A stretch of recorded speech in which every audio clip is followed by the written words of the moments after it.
তো আজকে 9 এর যে চ্যাপ্টারটা শুরু হচ্ছে সেটা হচ্ছে পরিমাপ। চ্যাপ্টারটার নাম কি রয়েছে?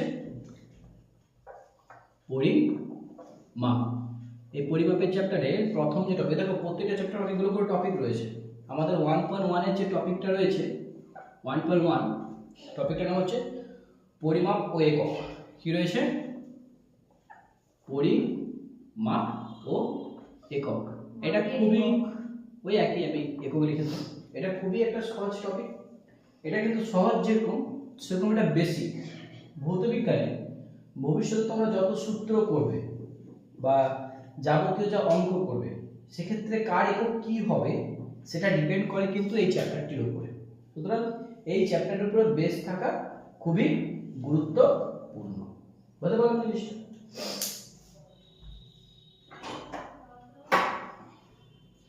জানা খুলে খুলে বলতে এই হচ্ছে হার্ড খুলে না দেখুন না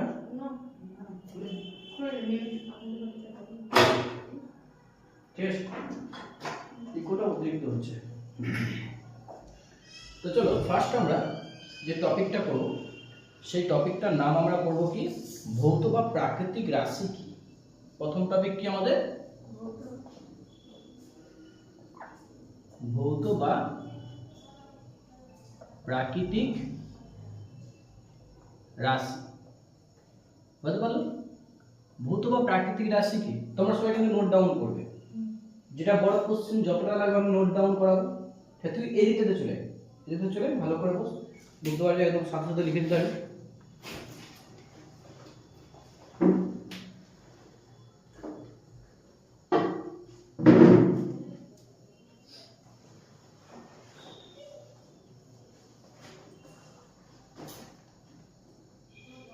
দেখো স্যার লাইটটা চেঞ্জ করে দিন। কোন লাইটটা? এটা বন্ধ করো। ঠিক আছে, এটা চলবে, এটা বন্ধ। ঠিক আছে, তাহলে ফার্স্টে ভৌত বা প্রাকৃতিক রাশি কাকে বলে লিখো, সংজ্ঞাটা আমি বলে দিচ্ছি, কিন্তু এটা জ্বললে এটা অন্ধকার হয়ে যাচ্ছে পুরো। আমি জেনে রাখি না, আমি মুখে বলে দেবো। তো লিখ লিখ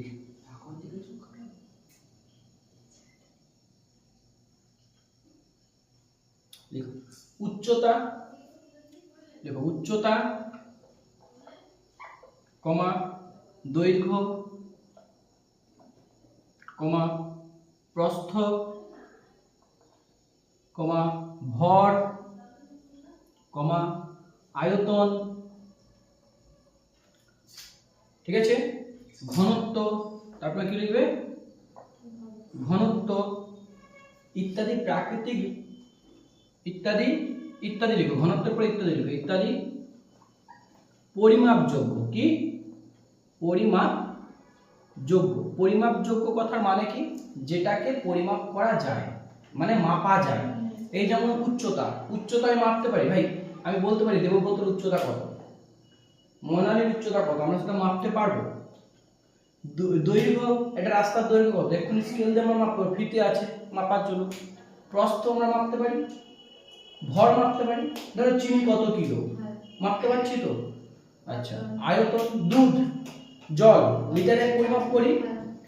ঘনত্ব কতটা গাঢ়, ঘনত্ব মাপা যায়, এককের সাথে একটা একক আছে যার সাথে ঘনত্ব মাপা যায়, তাই না?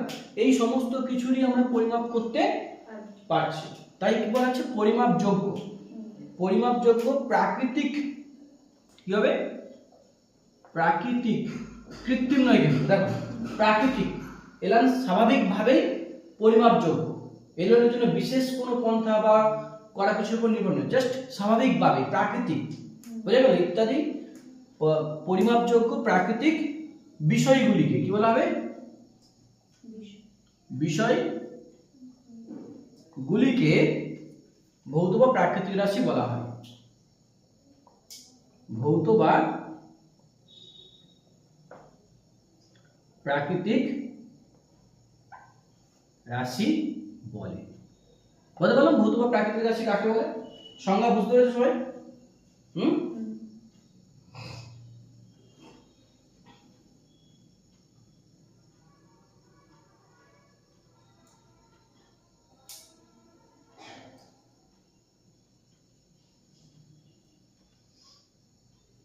দেখো লর্ড কেলভিন এই ভৌত বা প্রাকৃতিক রাশি সম্বন্ধে একটা মতবাদ দিয়েছিলেন, ঠিক আছে? সেই মতবাদ যে কি ছিল এটা লেখার দরকার নেই, জাস্ট মনে রাখো। লর্ড কেলভিন বলছেন যে যা নিয়ে তুমি বলছো তা যদি পরিমাপ করতে পারো এবং সেটাকে সংখ্যা দিয়ে প্রকাশ করতে পারো, ধরো তুমি বলছো চিনির কথা, চিনিকে তুমি পরিমাপ করতে পারবে এবং চিনি কতটা রয়েছে সেটাকে সংখ্যা দ্বারাও তুমি পরিমাপ করতে লিখতে পারবে, যে 5 কিলো আছে কি 5 গ্রাম রয়েছে, বোঝা গেল? তাহলে কেলভিন বলতে চাইছেন তুমি যে জিনিসটা সম্বন্ধে বলছো যদি সেটা সম্বন্ধে লিখতে পারো বা তার পরিমাপ করতে পারো বা তার কতটা রয়েছে তার প্রকাশ করতে পারো সংখ্যার সাহায্যে, তবেই তুমি সেটাকে কিন্তু ভৌত রাশি বা প্রাকৃতিক রাশি বলে বিবেচনা করতে পারবে এবং সেটা সম্বন্ধে তোমার মধ্যে একটা ধারণা থাকবে যে 5 কিলো চিনি কতটা হয় আর 10 কিলো চিনি কতটা হয় সেটা সম্বন্ধে ধারণা আছে, 5 কিলো মানে একটু কম হবে, 10 কিলো মানে একটু বেশি হবে।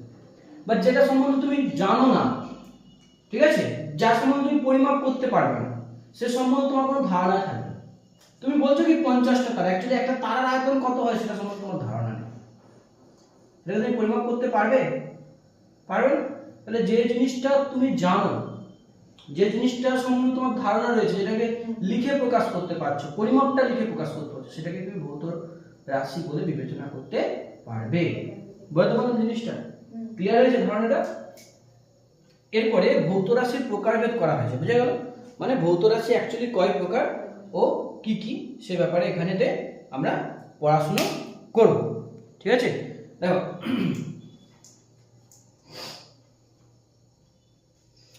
এই যে ভৌত রাশিগুলি রয়েছে এদের দুটো ভাগে ভাগ করা হয়েছে, একটা হচ্ছে ভেক্টর রাশি আর একটা হচ্ছে স্কেলার রাশি। মানে এই যে ভৌত রাশি যেটা রয়েছে, এই যে ভৌত বা প্রাকৃতিক রাশি, এর অ্যাকচুয়াল ভাগ হচ্ছে দুটো।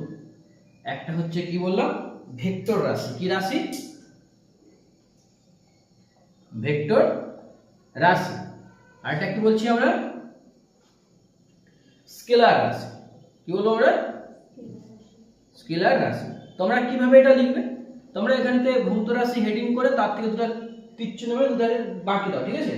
দিয়ে তুমি সেটাকে লিখে রাখো ভেক্টর রাশি, স্কেলার রাশি। আমি বলতে চাই যেরকম এখানে একটা ভৌত রাশি লিখো মিডলটাতে, দিয়ে এদিকে একটা তীরচিহ্ন মেরে লিখে দাও, এদিকে একটা তীরচিহ্ন মেরে লিখে দাও।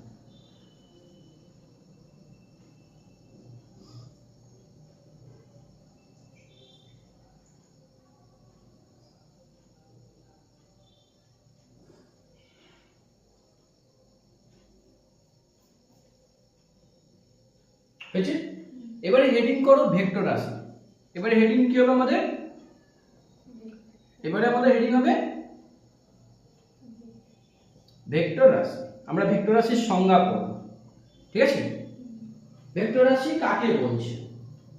বলছে যে সমস্ত ভৌত বা প্রাকৃতিক রাশিকে প্রকাশ করতে গেলে মান ও অভিমুখ, লিখো, যে সমস্ত ভৌত বা প্রাকৃতিক রাশি কে প্রকাশ করতে গেলে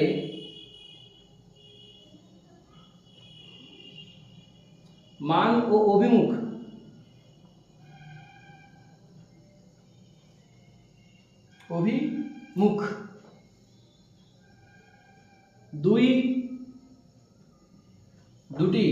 দুটি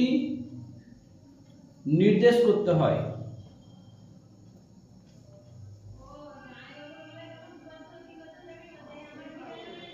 হয়েছে?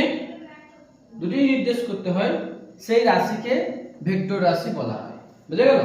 দুটি নির্দেশ করতে হয়, সেই রাশিকে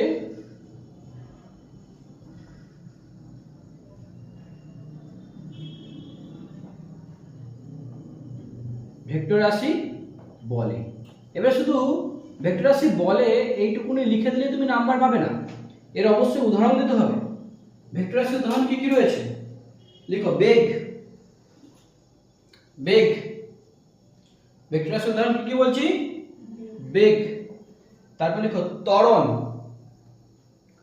ত্বরণ, বেগ, ত্বরণ হলো।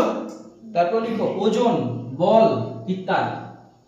ওজন, বল ইত্যাদি। এবার তোমরা বলবে স্যার এইগুলোকে ভেক্টর রাশি কেন বলা আছে? তুমি বেগ সম্বন্ধে লিখছো। আমি এটা মুছে দিই। আমি আমি এটা মুছে দিচ্ছি। আমরা ধরো সাপোজ বেগ সম্বন্ধে লিখছি, কি সম্বন্ধে? বেগ, কোনো বাইকের বেগ সম্বন্ধে আমি বলবো। এখন যদি বলি মোটরসাইকেলের স্পিড রয়েছে, হ্যাঁ কত স্পিড রয়েছে, আমরা বলবো মোটরসাইকেলের বেগ রয়েছে 5 কিমি পার আওয়ার। কত বললাম? বা 60 কিমি পার আওয়ার, মোটরসাইকেলের বেগটা এতটা। কিন্তু বেগটাকে নির্দেশ করতে বেগটা কোন দিকে রয়েছে। যখন ধরো কোনো একটা চোর চুরি করে পালাচ্ছে, তখন তাকে তো অ্যানালিসিস করা হয় সিসিটিভির মাধ্যমে, সে কোন দিকে যাচ্ছে বলে, আবার কতটা স্পিড যাচ্ছে সেটাও বলে। যে চোরটা ওই কলকাতার উত্তর দিকটাতে, উত্তর দিকের রাস্তাটাতে 60 কিমি পার আওয়ার বেগে স্পিডে বেরিয়ে যাচ্ছে বলে, তো তাহলে কি তার স্পিডটা নির্দেশ করলো, প্লাস সে কোন দিকে যাচ্ছে সেটাকে নির্দেশ করলো। যখন স্পিড প্লাস দিক দুটোকে নির্দেশ করব, তখন সেটা কিন্তু বেগ হবে এবং সেটা হবে ভেক্টর রাশি। হচ্ছে বল, আমরা বল প্রয়োগ করছি কোনো বস্তুতে, সেটাকে উপর দিক দিয়ে প্রয়োগ করছি না নিচের দিক দিয়ে প্রয়োগ করছি, যদি না বলি তাহলে বলটা কোন দিক দিয়ে প্রয়োগ হচ্ছে সেটা কি প্রপারলি বোঝা যাবে? বলের মানটা বললাম যে 5 নিউটন বল, ভাই কোন দিক দিয়ে প্রয়োগ করছি? আমাকে তো কোনো কথা বললে সেটা সম্পূর্ণ অর্থ বোঝাতে হবে। আমাকে বললো যে একটা গুঁড়ি আছে, গুঁড়িটাকে নামাতে হবে, তাহলে আমি বললাম কি, আমি উপর দিক থেকে 5 নিউটন বল দিয়ে প্রয়োগ করলাম, ধাক্কা মারলাম, জিনিসটা নিচের দিকে গড়ে চলে যাবে। তো সেখানে কথাটা স্পষ্ট হলো। আমি যদি বলি যে আমি 5 নিউটন বল প্রয়োগ করেছি, ভাই গাড়ি গুঁড়ি নিচের দিকে নামাতে হবে, তুই কি নিচ থেকে উপর দিকে বল প্রয়োগ করবি? তাহলে আমার কথার মানেটা কি, যখন একটা কথাকে সম্পূর্ণরূপে প্রকাশ করতে যাবে একটা কাজকে, তখন আমি যে ফোর্সটা ইউজ করছি, যে ভেক্টর রাশিটা ইউজ করছি, তার মানটার সাথে অবশ্যই দিকটাকে মেনশন করতে হবে, তবে আমার কথার মানেটা কিন্তু স্পষ্ট হবে। না হলে কিন্তু আমার কথাটা কেমন একটা জিজ্ঞাসা চিহ্ন থেকে যাচ্ছে। বুঝতে পারলাম জিনিসটা? দেবব্রত বুঝতে পেরেছিস? আচ্ছা, এরপরে আমরা করব স্কেলার রাশি। এবারে স্কেলার রাশির সংজ্ঞা আমরা লিখব। স্কেলার রাশি,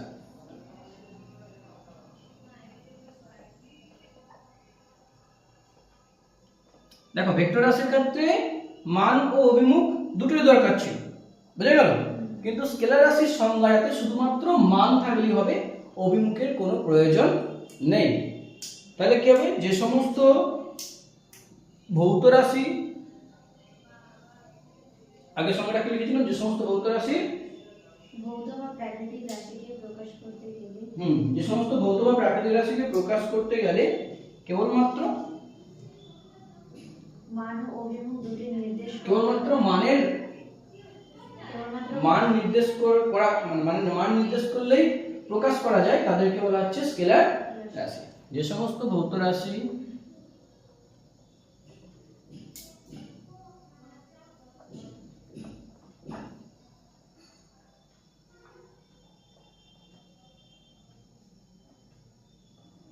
প্রকাশ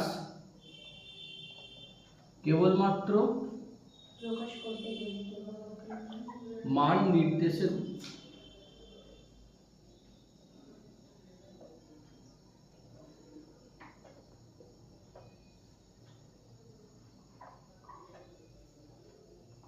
করা যায়, তাদের স্কেলার রাশি বলে। কেবলমাত্র মানের দ্বারাই প্রকাশ করা, যে সমস্ত ভৌত রাশি প্রকাশ কেবলমাত্র মান নির্দেশের দ্বারাই প্রকাশ করা যাচ্ছে। মান নির্দেশ মানের দ্বারা 5 কিলো 6 কিলো 7 কিলো, বুঝে গেল জিনিসটা? হ্যাঁ, ওই জিনিসটা মানের দ্বারাই প্রকাশ করা, যে সমস্ত ভৌত রাশি শুধু এটাও লিখতে হবে, যে সমস্ত ভৌত রাশি কেবলমাত্র মানের দ্বারাই প্রকাশ করা যায়, হ্যাঁ, তাদেরকে বলা হচ্ছে স্কেলার রাশি। উদাহরণ হবে দৈর্ঘ্য, ভর, সময়। দৈর্ঘ্য, ভর, সময়,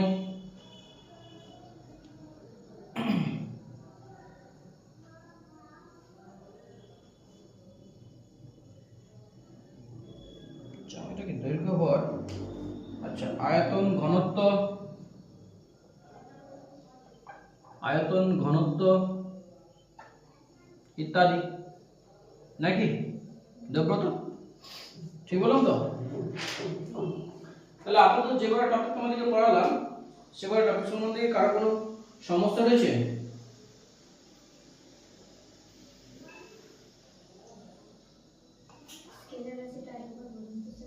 স্কেলার রাশি বলতে এদের মানের উপরে। অ্যাজ ফর এক্সাম্পল তুমি যে দৈর্ঘ্য লিখছো, কারো দৈর্ঘ্য লিখ মাপ, ধরো তোমার দৈর্ঘ্য মাপছি, তো দৈর্ঘ্য আমি পেলাম যে 6 ফুট, ঠিক আছে, 6 ফুট 3 ইঞ্চি। আমি যে এইটা পরিমাপ করলাম ইঞ্চ 3 ইঞ্চ 6 ফুট 3 ইঞ্চি, এই যে এটা পরিমাপ করলাম, এটা ক্ষেত্রে কোনো দিক বলেছি যে উত্তর দিকে তুই 3 ইঞ্চি লম্বা কি দক্ষিণ দিকে কোনো লম্বা, উত্তর দক্ষিণ করে এখানে কোনো দিকে মেনশন করতে হয়, দৈর্ঘ্য পরিমাপ করতে হবে? তো জাস্ট মানটা জানলে হয়। এবারে মানটা এককে প্রকাশ করতে এককটার সাথে সম্ভব নয়। আমার দুটো জিনিস ছিল, মান আর কি অভিমুখ মানে দিক, কিন্তু এর ক্ষেত্রে শুধুমাত্র মানটাই লাগছে, দিকটা আমার দরকার পড়ছে না। তুমি ভর মাপছো, চিনির ভর মাপছো, চিনির ভর 5 কিলো পেলে, এখন বলবো কি 5 কিলো নিচের দিকে কি 5 কিলো উপর দিকে, জাস্ট 5 কিলো, তাদের প্রকাশ করো, তাই তো? তাহলে এক্ষেত্রে শুধুমাত্র মানের মানটাই লাগছে, তাহলে এক্ষেত্রে মানটাকে আমাকে বের করতে পারছে, তাই এদের দিকে আমরা কি বলছি, স্কেলার রাশি হলো। এইটা হচ্ছে কিসের উপর ভিত্তি করে আমরা এই যে স্কেলার রাশি ভেক্টর রাশি করলাম, এটা হচ্ছে মান আর অভিমুখের উপর ভিত্তি করে ভৌত রাশিকে দুভাগে ভাগ করা হয়েছে। এবারে ভৌত রাশিকে আবার দুভাগে ভাগ করা হয়েছে, সেটা হচ্ছে কিসের উপর ভিত্তি করে, তাদের নির্ভরতার উপর ভিত্তি করে। তোমরা স্বরবর্ণ ব্যঞ্জন বর্ণ পড়েছিলে? স্বরবর্ণ কাকে বলতো? যে সমস্ত বর্ণ স্বাধীনভাবে উচ্চারিত হতে পারত তাদের স্বরবর্ণ বলতো। যেমন অ স্বাধীনভাবে উচ্চারিত হতে পারে, তাই সেটা কি বর্ণ ছিল? স্বরবর্ণ। ব্যঞ্জন বর্ণ কি? তারা স্বরবর্ণের সাহায্য দিয়ে উচ্চারিত হতো, মানে ক যুক্ত অ, ক একা উচ্চারিত হতে পারে না, তাকে স্বরবর্ণের সাহায্য নিতে হয়, তাহলে ব্যঞ্জন বর্ণ ছিল স্বরবর্ণের সাহায্য নিত। ঠিক তেমনি এই কিছু রাশি আছে যারা স্বাধীনভাবে, তারা স্বাধীন, কিছু রাশি আছে যারা সম্পূর্ণ স্বাধীন, কারোর উপর নির্ভর করে না, সেই সমস্ত ভৌত রাশিগুলিকে আমরা বলবো প্রাথমিক রাশি বা মৌলিক রাশি।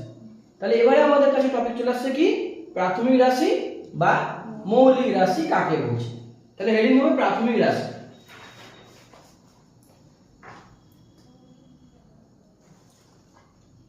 প্রাথমিক রাশি বা মৌলিক রাশি কাকে বলে, হেডিং করেছো সবাই? প্রাথমিক রাশি বা মৌলিক রাশি। প্রাথমিক রাশি বা মৌলিক রাশি মানে কি বললাম, তারা স্বাধীন, অন্য কোনো রাশির উপর নির্ভরশীল নয়। তাহলে সংজ্ঞাটা হবে যে সমস্ত ভৌত রাশি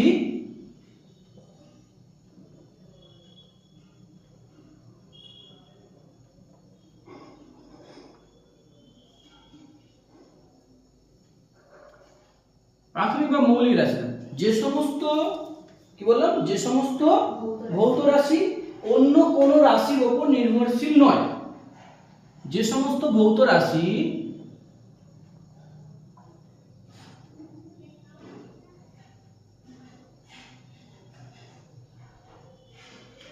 অন্য কোনো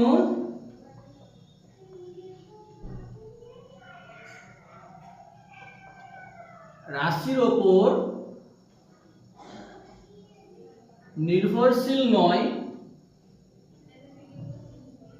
তাদের প্রাথমিক বা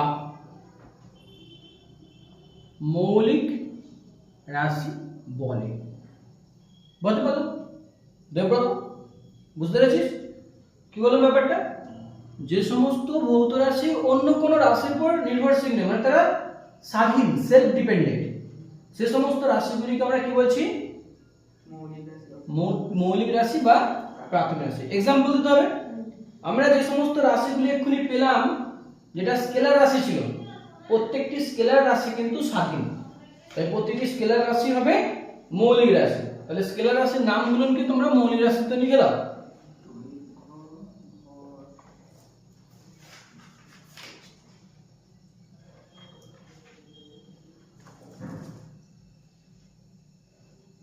সব লিখবি না, যেখানে বলছি সেখানে লিখ। দৈর্ঘ্য, ভর, সময়, উষ্ণতা।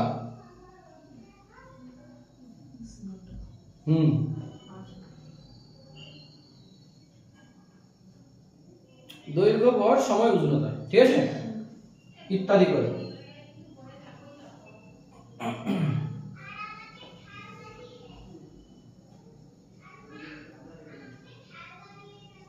এবার লিখো লব্ধ রাশি।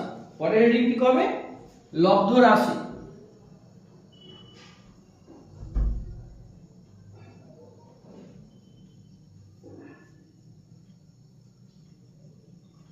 তাহলে লব্ধ রাশি কি হবে? লব্ধ রাশিটা ব্যঞ্জন বর্ণের মতো। যে সমস্ত ভৌত রাশি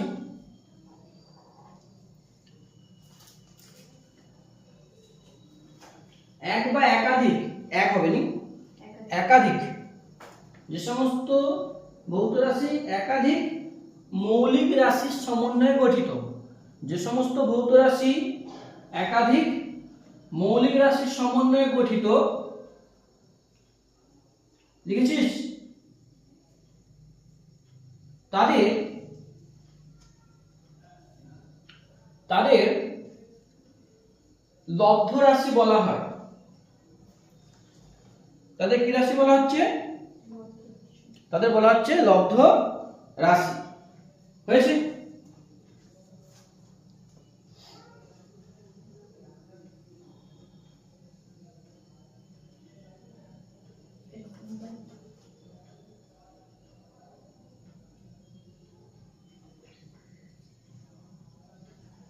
হয়েছে? এবারে উদাহরণটা কি দেবো আমরা লব্ধ রাশি? ক্ষেত্রফল, আয়তন, ঘনত্ব, বেগ, ত্বরণ। তুমি যদি বলবে স্যার ক্ষেত্রফলটা কেন? দেখো ক্ষেত্রফল মানে তোমরা লিখো কি দৈর্ঘ্য গুণিত প্রস্থ। দৈর্ঘ্য গুণিত প্রস্থ করো তো? তাহলে এটা একটা মৌলিক রাশি, দৈর্ঘ্য একটা মৌলিক রাশি, প্রস্থ একটা মৌলিক রাশি। দুটো মৌলিক রাশি জুড়ে একটা কি রাশি তৈরি হয়েছে? এটা লব্ধ রাশি। এটা মৌলিক রাশি আর এটা মৌলিক রাশি। বুঝতে পারলাম? আবার একটা দেখো বেগ, আমরা যে বেগটার কথা বলি, বেগ, বেগ যদি বলা হয়, বেগের সূত্র কি হয়? বেগের সূত্র কি? দৈর্ঘ্য বাই সময়, বা বেগকে বলে অতিক্রান্ত দূরত্ব বাই সময়, তাই তো? তাহলে অতিক্রান্ত দূরত্ব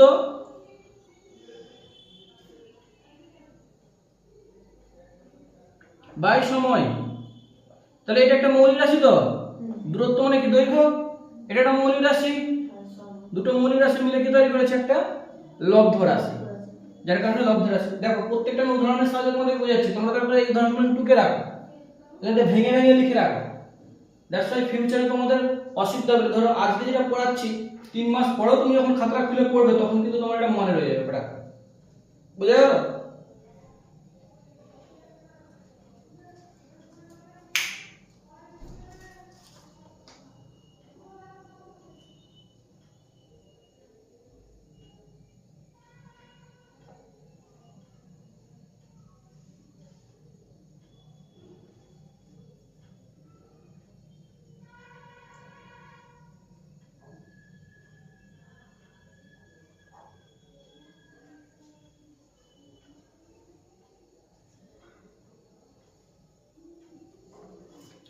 হয়েছে? এরপর একটা কোশ্চেন লিখো, যে কোশ্চেন আনসারটা আমি বলেছি লিখো।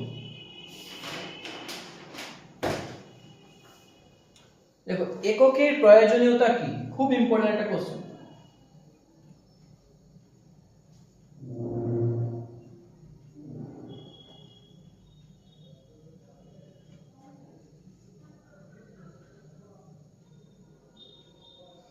এককের প্রয়োজনীয়তা কি? এতক্ষণ তো আমরা একক একক করে মাথা খারাপ করে দিলাম, তাহলে এককটা আমার প্রয়োজন কেন? আমি কেন একক ইউজ করি? ওয়াই? দেখ, একক ছাড়া আমরা কিন্তু একটা মানকে সম্পূর্ণ করতে পারি না। সাপোজ ধরো আমি বললাম একটা বইয়ের দৈর্ঘ্য, একটা বই আছে আমার কাছে, বললাম এই বইটার দৈর্ঘ্য 5। ভাই 5 কি? 5 মিটার না 5 সেন্টিমিটার নাকি 5 কিলোমিটার? একটা বইয়ের দৈর্ঘ্য বোঝাতে আমি এখানে মিটার না যদি দেই তাহলে আমার কি মনে, আমি জানি যে 1 সেন্টিমিটার মানে কত হয়, 5 সেন্টিমিটার মানে কত হয়, 15 সেন্টিমিটার মানে একটা স্কেল। আমি যদি বলি এই বইটার এই ব্যাসটা 15 সেন্টিমিটার, যদি 15 সেন্টিমিটার বলে দেয় তখন তোর মাথার মধ্যে দিয়ে হ্যাঁ স্কেলটা এতটা মানে বইয়ের চওড়াটা এতটা হবে, তোর মাথার মধ্যে ধারণা চলবে বইটার চওড়াটা কতটা। এখন যদি আমি শুধু 15 বলে দেই, তুই বলবি আরে ভাই 15টা কি সেন্টিমিটার না মিটার, সেটা তো খুলে বল, নাহলে আমার মাথার মধ্যে ধারণা আসছে সে 15 মিটার হবে না সেন্টিমিটার হবে, তুই ভাবতেই থাকবি। সে বললো কলকাতা থেকে আমার এখানে আসতে 5 সময় লেগেছে। ভাই 5 কি ঘন্টা লেগেছে, 5 মিনিট না 5 দিন লেগেছে? আমি মনের মধ্যে ভেবে যাবো আরে ভাই কলকাতা থেকে আজকে কত 5 দিন লেগে গেল, তার নাকি 5 মিনিটে চলে গেল, কি ব্যাপার, তাই না? তাহলে একক আমাদের মধ্যে স্পষ্ট ধারণা সৃষ্টি করে যে জিনিসটার অ্যাকচুয়াল রূপটা কি হতে পারে, তাই না? যদি ওই এককটা সম্বন্ধে আমাদের সেন্স না থাকে, শুধু মানটা জানা থাকে, তাহলে কিন্তু সেই অর্থটা ইনকমপ্লিট রেখে যায়, একটা প্রশ্ন চিহ্ন থেকে যায়।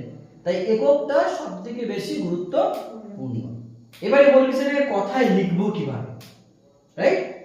আমি দুটো বাক্য লিখে দিচ্ছি, একটা বাক্য আমি একটু লিখে দিচ্ছি, ঠিক আছে? তাহলে ওইটুকু লিখলেও হবে, বা তোরা আমি সহায়িকা তো আছে আমার কাছ থেকে, সহায়িকা দিলে ওখান থেকেও পেয়ে যাবে, ঠিক আছে? লেখো,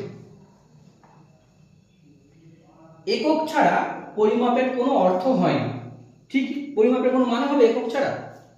একক ছাড়া পরিমাপের কোনো অর্থ হয় না।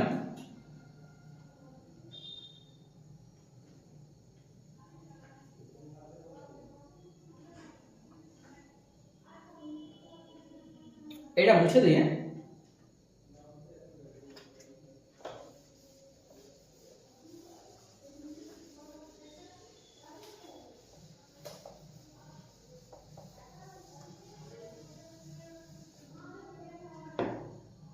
একক ছাড়া পরিমাপের কোনো অর্থ না, লিখেছ? উদাহরণস্বরূপ বলা যায়, লিখো, উদাহরণস্বরূপ বলা যায়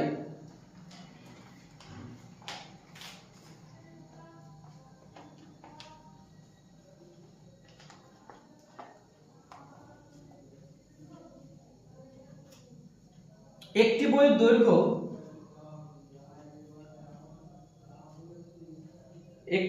দৈর্ঘ্য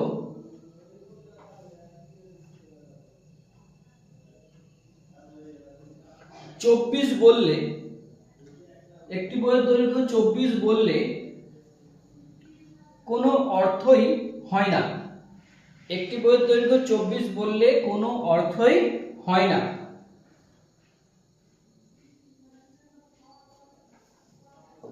হয়েছে? পূর্ণচ্ছেদ।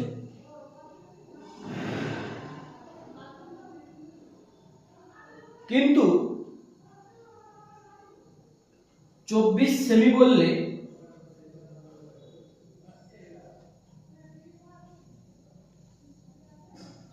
দৈর্ঘ্য সম্বন্ধে একটি সঠিক ও স্পষ্ট ধারণা লাভ করা যায়। কিন্তু 24 সেমি বললে দৈর্ঘ্য সম্বন্ধে একটি সঠিক এবং স্পষ্ট ধারণা লাভ করা যায়।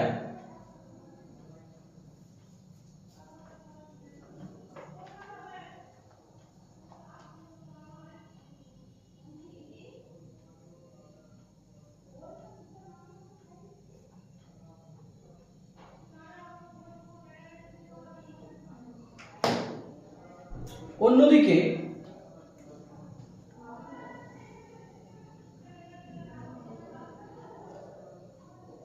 বলা যায় একটি ঘর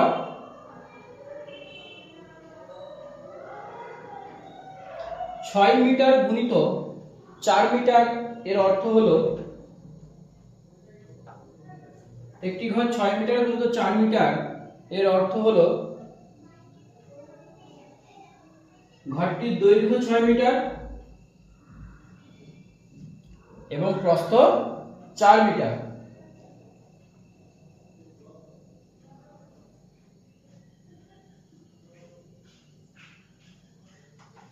প্রস্থ 4 মিটার হয়েছে, অর্থাৎ ঘরটির দৈর্ঘ্য প্রস্থ সম্বন্ধে সঠিক ধারণা পাওয়া যায়।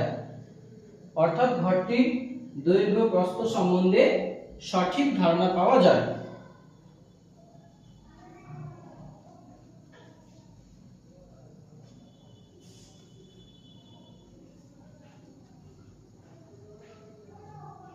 হয়েছে? কাজেই প্রাকৃতিক রাশি পরিমাপ করার জন্য একক প্রয়োজন। কাজেই প্রাকৃতিক রাশি পরিমাপ করার জন্য একক প্রয়োজন। কাজেই প্রাকৃতিক রাশি পরিমাপ করার জন্য একক প্রয়োজন। অর্থ দেখো, আমি তোমাদের কিন্তু উদাহরণের সাহায্যে সহজ ভাষায় বুঝিয়ে দিলাম। আশা করছি আর কোনো অসুবিধা থাকার মানে অবকাশ নেই, নাকি? লিখতে পারবে তো তোমরা? মুখস্থ করতে হবে এইটুকুনি। 2 নম্বরে আসলে এটা আসতে হবে, ঠিক আছে?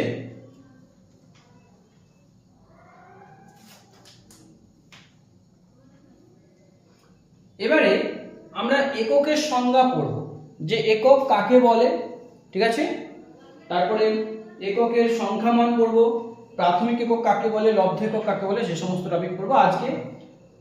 আর একটা জিনিস পড়ব কি, এককবিহীন কিছু রাশির সম্বন্ধে পড়ব, ঠিক আছে? এটা পড়লে আজকে আমাদের ছোটখাটো কিছু টপিক শেষ হবে। আরো অনেক আছে, এককের আরো অনেক কিছু আছে, বাট আজকে আমরা সিম্পলি কিছুটা টপিক শেষ করবো, ঠিক আছে? অতটা যাবনি গভীরে। লিখো এবারে এককের সংজ্ঞা লিখো আমরা, একক। এবার লিখো একক। একক কাকে বলে সে সম্বন্ধে আমরা নোট ডাউন করব, ঠিক আছে? লিখো আন্তর্জাতিকভাবে অনুমোদিত, আন্তর্জাতিকভাবে অনুমোদিত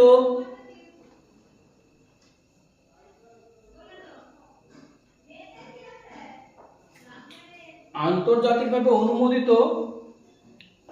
কোন ভৌত রাশির, আন্তর্জাতিকভাবে অনুমোদিত কোন ভৌত রাশির নির্দিষ্ট ও সুবিধাজনক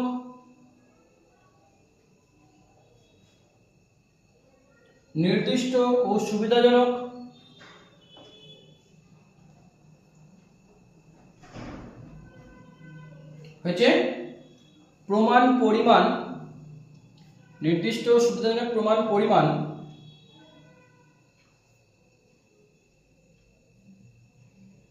যার সাহায্যে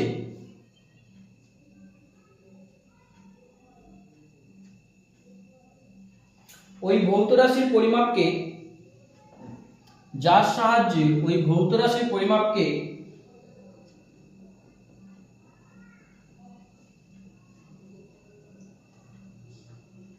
সুবিধাজনকভাবে প্রকাশ করা যায়, যার সাহায্যে ভৌত রাশির পরিমাপকে সুবিধাজনকভাবে প্রকাশ করা যায়।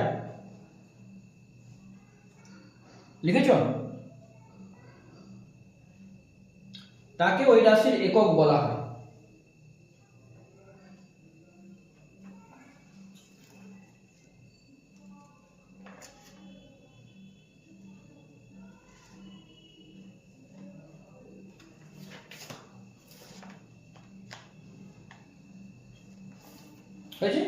দেখো বেসিক তোমাদের এককের একটা মৌলিক সিস্টেম আছে, সেটা তোমাদের বলে দেই। আমরা যে এককগুলো লিখি, একটা এসআই একক লেখা হয়, একটা হচ্ছে সিজিএস একক লেখা হয়, তাই তো? সব থেকে সহজ এটা সময়, টি দ্বারা প্রকাশ করা হয় সময়কে, নাকি? সময়কে টি দ্বারা প্রকাশ করা হয় তো আমাদের, সরি, সময়কে আমরা টি দ্বারা প্রকাশ করি। এই সময়কে এসআই একক সেকেন্ড আর সিজিএস একক সেকেন্ড, তাই তো? আর আছে কি দৈর্ঘ্য, আমরা দৈর্ঘ্য প্রকাশ করি লেন্থ দ্বারা প্রকাশ করি, এল। দৈর্ঘ্যকে আমরা কি দ্বারা প্রকাশ করি? এল দ্বারা। এসআই পদের দৈর্ঘ্য একক কি হয়? মিটার। সিজিএস পদের দৈর্ঘ্য একক সেন্টিমিটার। এসআই পদ্ধতিতে মিটার, সিজিএস পদ্ধতিতে সেন্টিমিটার। আর যেটা হয় ভর, আর কি হয়? ভর। ভরকে কি দ্বারা প্রকাশ করা হয়? ভরকে মাস বলা হয়, তো এম দ্বারা প্রকাশ করা হয়, এম দ্বারা প্রকাশ করা হয়। এটাকে এসআই পদ্ধতি কি, সিজিএস পদ্ধতিতে গ্রাম। দেখো সি জি এস, সেন্টিমিটার, গ্রাম, সেকেন্ড। পেলে? আগে এই পদ্ধতিটার নাম ছিল এমকেএস পদ্ধতি, অর্থাৎ মিটার কেজি সেকেন্ড। পরবর্তীকালে এটাকে নামকরণ করা হয়েছে এসআই পদ্ধতি।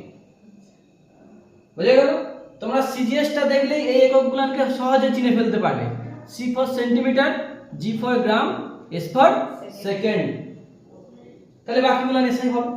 একটা মুখস্থ রাখলে আরেকটা শর্ট ট্রিক্স। তুমি ভুলে যাও নিশ্চয়ই মিটারটা কি হবে, এসআই তো হবে নাকি সিজিএস হবে, কনফিউশন এসে যায় না? তুমি সিজিএস এর সাথে মিলে নাও, সি ফর সেন্টিমিটার, এইটা এই ট্রিক্সটা মনে রাখলেই তো এটা মনে পড়ে যাবে। শর্ট ট্রিক্স বুঝে যাচ্ছে? তাহলে এইটাকে তোমরা অ্যাজ ফর এক্সাম্পল উদাহরণ হিসেবে ইউজ করো এখানটাতে, এককের উদাহরণ। দেখো তো বুঝতে পারছো জিনিসটা, পড়বি ভৌতবিজ্ঞান টেকনিকের সাথে বোঝাটা দরকার আছে। যদি টেকনিক আর বোঝাটাকে এক করতে পারিস তাহলে ভৌতবিজ্ঞান তোদের কাছে সবথেকে ইজিয়েস্ট সাবজেক্ট, না এটা ম্যাথের থেকেও কঠিন সাবজেক্ট। বুঝতে পারলাম দেবব্রত? দেবব্রত যদি এবারে রোল বাড়ে তো টাক আমি খিচিয়ে দেবো। হ্যাঁ, তুই এবারে পড়াশোনায় ফাঁকিবাজি করেছিস। আমি কি বলছি শোন না, এবছর আমি প্রত্যেককে বেশ টাইট ভাবে দেখবো।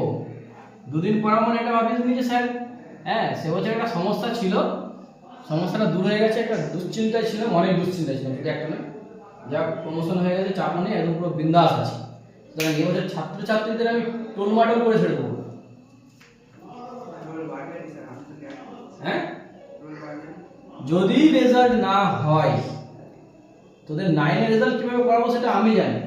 মুখস্থ কাকে বলে, এই যে শর্ট কোশ্চেন দিয়েছি, পরের মুখস্থ চাই মানে চাই, নাহলে সে আগে বাইরে বেরো তো কান ধরে আগে করে মুখস্থ করে দিবি আমার। একটা মনে হচ্ছে কালকে টাকা, কালকে আসতে পারবি সন্ধ্যাবেলা? কালকে আসতে পারবি? তাহলে কালকে একটু পড়িয়ে দেবো। কারণ কি বলছি, আমার কলকাতায় ডিগ্রি শুরু হলো, তার টাইমটা পড়াতে পারবো, তখন তো শনিবার রোববার, যতক্ষণ না শুনেছি তখন একটু পড়িয়ে দিই। আজকে পড়াচ্ছি মানে আজকে তো তৈরি, আমার তো এখন মেমো তৈরি হয়নি, কালকে মেমো তৈরি হয়ে যাবে। যদি কালকে মেমো তৈরি হয় তাহলে কালকে পরশু দিন থেকে আর পড়াবো না, আর যদি কালকে না মেমো তৈরি হয় তাহলে পরশু দিনটা পড়াতে হবে। বুঝতে পারলো? কালকে আসবে শনিবার। লাভ হয়েছে, হয়ে গেছে এটা। এবারে যেটা সংজ্ঞা লিখবো, লেখো সংজ্ঞাটা বলে দিচ্ছি। সংখ্যামান, সাংখ্যমান, সাংখ্য দন্তস্যাকার অনুস্কার ক্ষয়জকার, সাংখ্যমান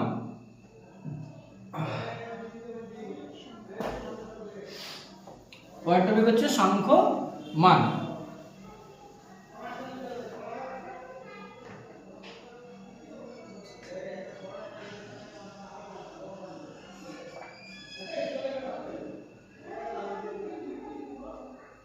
হয়েছে, লেখো সংজ্ঞা লেখো। কোন রাশির মান, কোন রাশির মান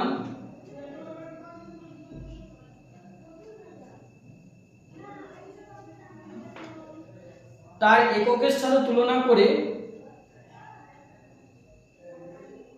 কোন রাশির মান তার এককের সাথে তুলনা করে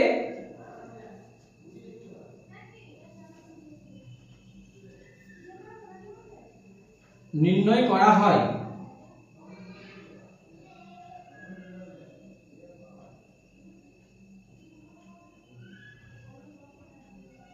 হয়েছে, কমা দিয়ে রাশিটি তার এককের তুলনায়, রাশিটি তার এককের তুলনায়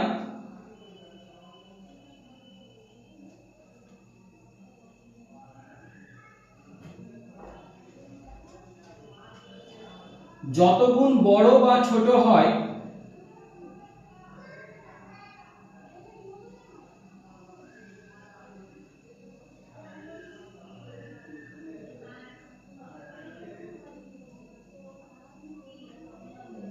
হয়েছে, সেই সংখ্যাকে ওই রাশির সাংখ্যমান বলা হয়। সেই সংখ্যাকে ওই রাশির সাংখ্যমান বলা হয়।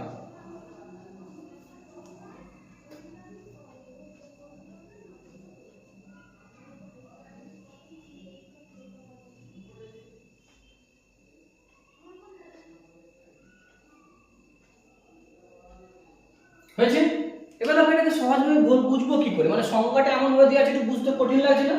একটা উদাহরণ দেখো, আমি বললাম 5 কিলো চিনি, কি বললাম? 5 কেজি চিনি। তাহলে আমি 5 কেজি চিনি মানে কি, এটা চিনির ভর নির্ণয় করা হচ্ছে, এটা কি চিনির ভর। তাহলে এটা একটা রাশি, ভর একটা রাশি। আচ্ছা, এই রাশিটা একটা, আমি বলেছি এটা কি রাশি? এটা মৌলিক রাশি, আবার এটা কিন্তু স্কেলার রাশি। ভর তো স্কেলার রাশি, শুধু মান আছে।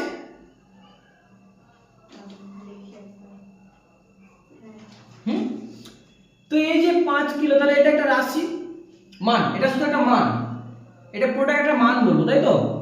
এই মানের দুটো দিক আছে, একটা দিকে কি রয়েছে একক, আর একটা দিকে হবে সাংখ্যমান। আমি যদি এই এককটা না দিয়ে বলি চিনি কেজি, কত কিলো ভাই? 5 কিলো। যেমন এই সংখ্যাটা গুরুত্বপূর্ণ, আবার এই সংখ্যাটা গুরুত্বপূর্ণ, এই দুটাকে একসঙ্গে বলা হয় মান। তার মধ্যে মানের এই পার্টটাকে বলা হচ্ছে একক, এই পার্টটাকে বলা হচ্ছে সাংখ্য মান, মানে সংখ্যা দ্বারা প্রকাশিত মান। সংখ্যা আর একক মিলিত হলেই তবে কিন্তু পূর্ণ মান অর্থাৎ একটা পূর্ণ অর্থ পাওয়া যায়। অর্থ মানে পূর্ণ পরিমাপ আমরা করতে পারছি। তাহলে সাংখ্য মান মানে কোন বিষয়টাকে বোঝালো? এই 5, এই সংখ্যাটাই হচ্ছে আমাদের সাংখ্য মান। একদম ক্লিয়ার ধারণা? Very good. এবারে তাহলে উদাহরণস্বরূপ তোমার লিখে রাখতে হবে, এই ছবিটাকে ডিজাইন করে যেরকম করে দিয়েছি এরকম করে রাখতে হবে বোঝার জন্য। বোঝা গেল?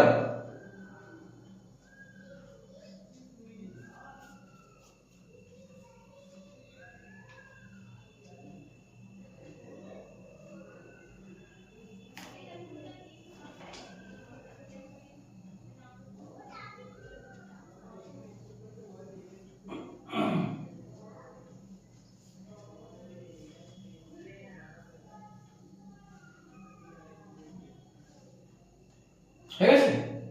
এরপরে যেটা লেখাবো সেটা হচ্ছে, দেখো আমরা ঠিক যেভাবে ওই যে রাশি করছিলাম মৌলিক, মানে হ্যাঁ মৌলিক বা প্রাথমিক, আবার লব্ধ করেছিলাম তো, তেমন মানের ক্ষেত্রেও মানে এককের ক্ষেত্রেও মৌলিক একক আছে, আবার লব্ধ এককও আছে।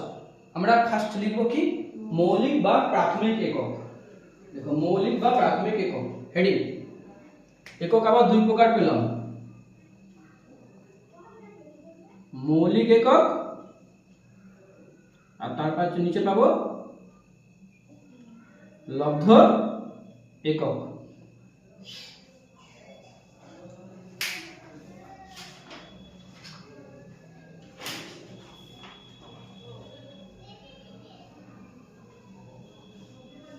হয়েছে? মৌলিক একক কাকে বলছে? লিখো, যে রাশিগুলির একক, যে রাশিগুলির একক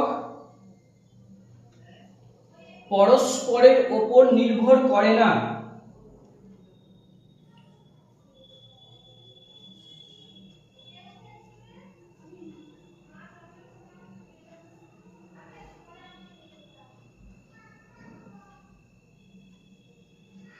এবং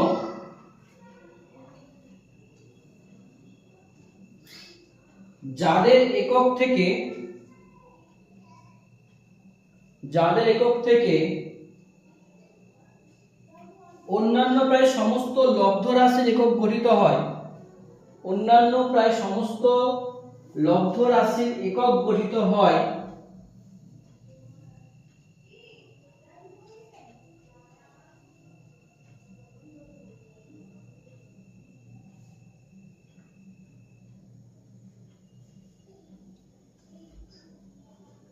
হয়েছে?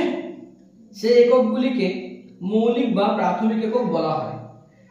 সেই এককগুলিকে মৌলিক বা প্রাথমিক একক বলা হয়। বুঝতে পারলাম? উদাহরণে লিখো,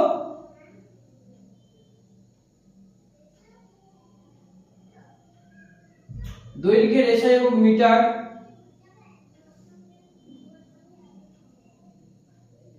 ওই যে ছকটা করেছি দেখ এখানে লেখা থাকবে, উদাহরণে এককের যে ছকটা করেছি সেটা লিখে দিবি, ঠিক আছে? উদাহরণে এককের ছকটা লিখে দিবি মনে করে, উদাহরণে ওই জায়গাটা ফাঁকা রাখ, ওই ছকটাকে লিখে দিবি। ওইলাম সবই আমি প্রাথমিক এককে লিখেছি, বুঝা গেল? মনে হবে? এখন লেখা থাকবে পরে লিখে দিবি। এবারে পরে হেডিং কর লব্ধ একক।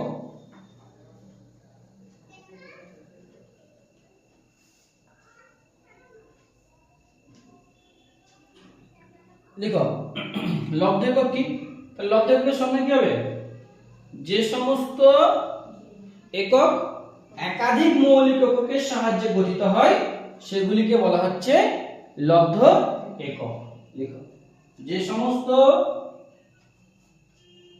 একক একাধিক মৌলিক এককের সাহায্যে গঠিত হয়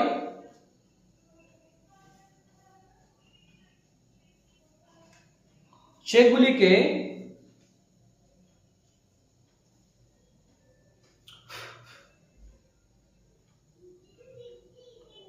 লব্ধ একক বলে।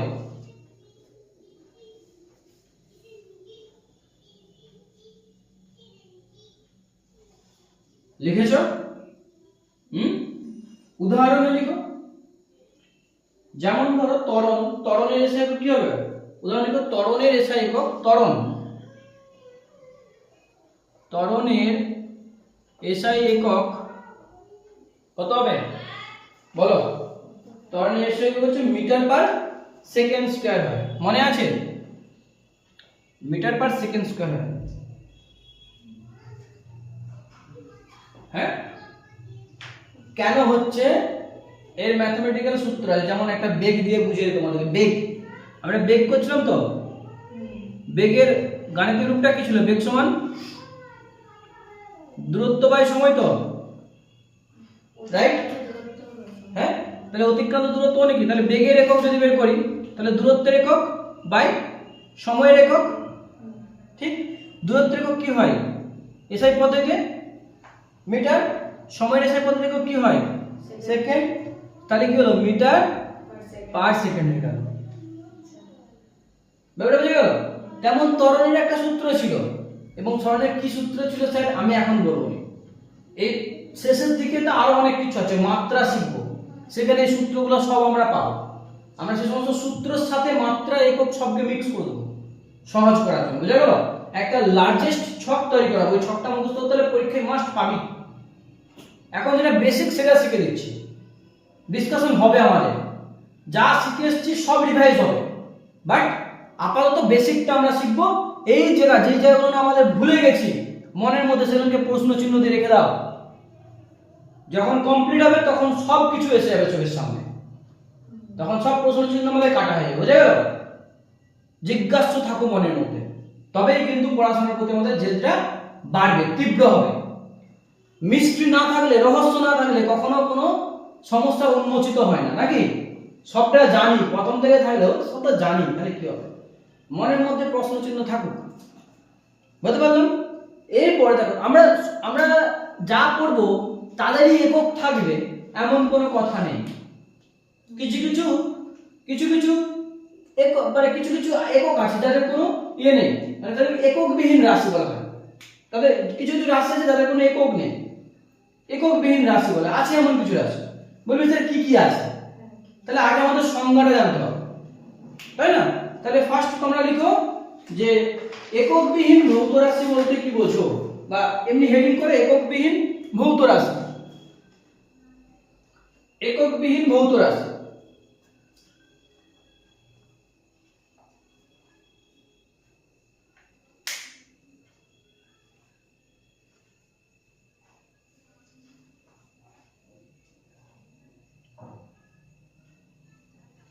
দেখো, যে সমস্ত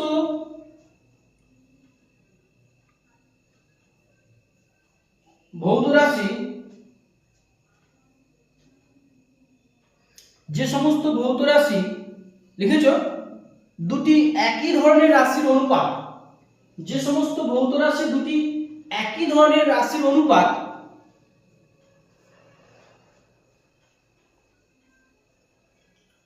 যে সমস্ত ভৌত রাশি দুটি একই ধরনের রাশির অনুপাত লিখেছ, তাদের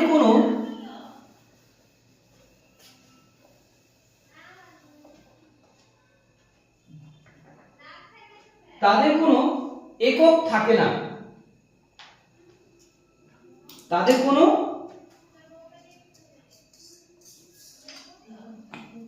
একক থাকে না।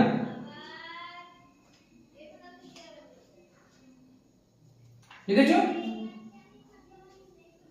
সেই সমস্ত রাশিগুলিকে এককবিহীন ভৌত রাশি বলা হয়। সেই সমস্ত রাশিগুলিকে এককবিহীন ভৌত রাশি বলা হয়।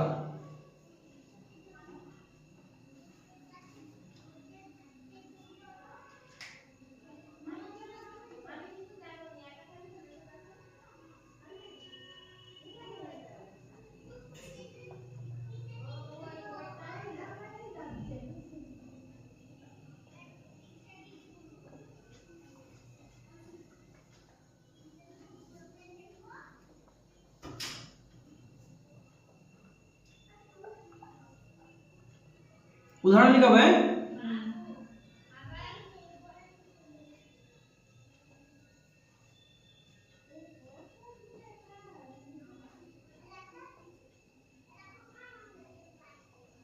দেখো যান্ত্রিক সুবিধা মানে কি, যন্ত্রটা যে কার্য করছি, তাই না? তাহলে একটা যন্ত্রের দ্বারা কখন আমরা সুবিধা পাবো, কখন আমরা কার্যটা করতে পারবো?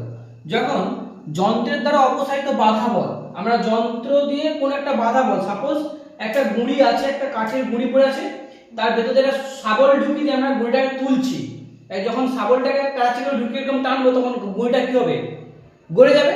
এরকম হয় না, যেরকম কাঠের গুঁড়ি শুয়ে আছে, কাঠের যেটা মিস্ত্রি হয়, এখানে একটা শাবলকে ঢোকাই দিয়ে শাবলটাকে উপর দিকে টানি, ফলে গুঁড়িটা কি হয়, গড়ে আগ দিকে চলে যাচ্ছে। তো হ্যাঁ, তাহলে ব্যাপারটা কি হচ্ছে, যন্ত্রের দ্বারা অপসারিত বাধা বল, এটা অপসারিত বাধা বল ছিল, এটা বাধা বল ছিল যেটাকে আমরা অপসারিত করতে সরে দিয়েছি।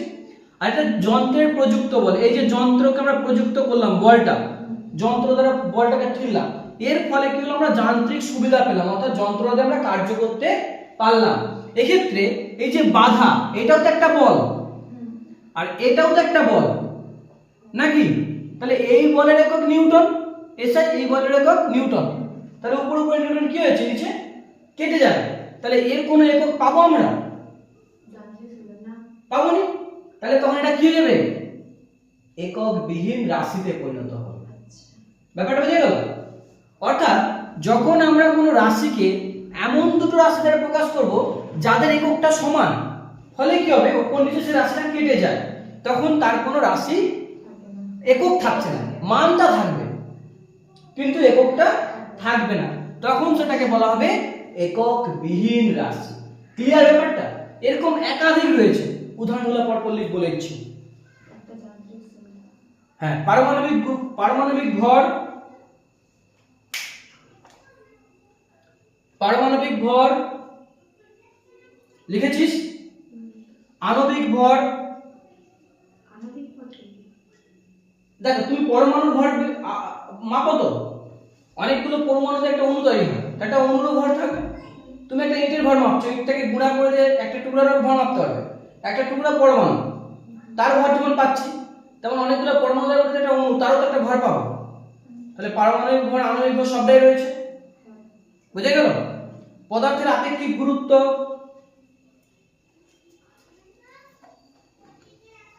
যন্ত্রের কর্মদক্ষতা,